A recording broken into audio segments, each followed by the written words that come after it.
Любые испытания делают нас сильнее, потому как требования у Всевышнего к нашей команде, я считаю, намного выше. Эти тяжелые для нас времена воспитывают во мне и в членах нашей команды стойкость духа, мудрость, терпимость. И до этого были не менее тяжелые испытания. И нападали на меня, и угрожали. На протяжении с 2018 года приходят разные предложения. Большие посты, крупные суммы, власть. Но я объяснял им свои принципы и цели. Это развитие Кыргызстана, борьба с коррупционерами.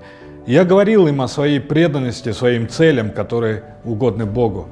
Я не буду идти против Бога. Не буду воровать у народа, не буду никого использовать, не буду одеваться богато, даже если назовут бедолагой. Не гонюсь за пафосом и не нужны мне грязные деньги. Я буду бороться сам с собой и буду стараться оставаться прежде всего человеком. И тех, кто предлагал все блага мне, я отправлял со словами, что буду следовать только этим принципам. Они утверждали, что моих принципов хватит лишь на 2 года. Говорили о том, что ломали таких принципиальных, что многих превратили в таких же, как они. Меня и избивали, устанавливали слежку, прослушивали, шантажировали, угрожали, преследовали, устраивали травлю. И это продолжается до сих пор. И даже влезли в личную жизнь мою и членов нашей команды, распространяют мерзость через своих фейков и троллей, высмеивая, издеваясь, продолжают дискредитировать нас. В этом году, как вы знаете, начали возбуждать на нас уголовные дела. И как бы насмехаясь и проверяя, передают через знакомых, а не отступились ли мы от своих принципов, пытаются вывести нас из себя. Но давайте вернемся на 16 лет назад.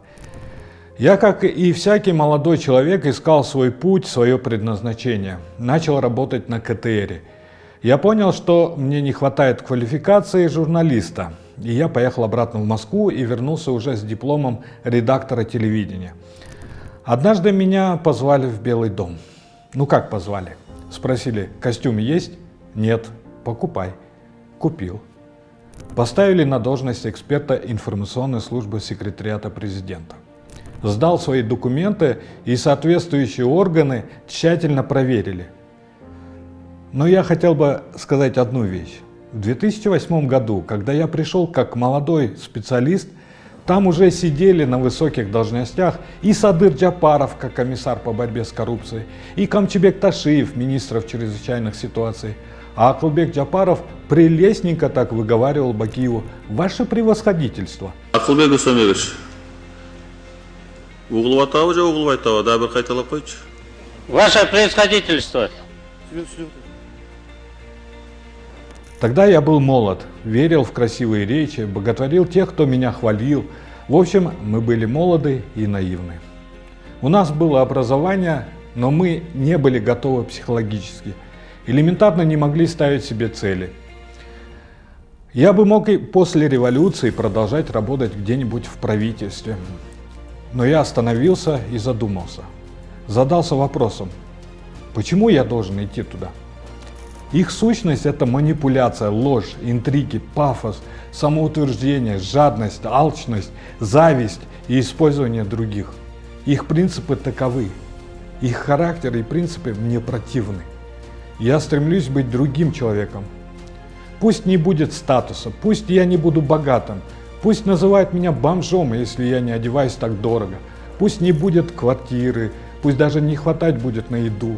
Но, ребят, я не хочу встать на дьявольский путь, неугодный Богу. Я встал на путь журналиста, хоть и по профессии социолог.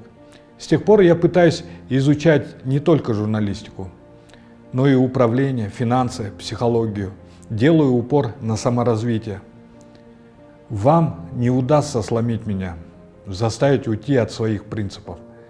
Если я даже умру, буду сидеть в тюрьме, буду мучиться, плакать, смеяться, я все равно счастлив. Потому что нужно быть благодарным Богу. Не только когда тебе хорошо, но и в тяжелые дни нужно быть еще больше быть благодарным Всевышнему. Счастливому Бог дает счастье, а несчастному – несчастье. Я уже давно всю свою жизнь, свою свободу сложил в катанку и передал Всевышнему. Как бы Бог ни решил мою судьбу, я все равно буду доволен и благодарен. Я не боюсь никого, потому как вы такие же Божьи создания, и перед Ним мы все равны. Я боюсь только самого себя, боюсь пойти против воли Бога. У меня постоянно спрашивают, на кого я надеюсь, на кого я опираюсь. Я, как вы, не ищу поддержки у президента или еще у кого-то. Даже когда я останусь один, не буду одинок, потому что со мной будет Бог. Мне и членам нашей команды не интересно ни ваше мнение, ни мнение и обвинения ваших фабрик-троллей. Есть высший суд, Божий суд. Наша честь и достоинство не продается никакой властью.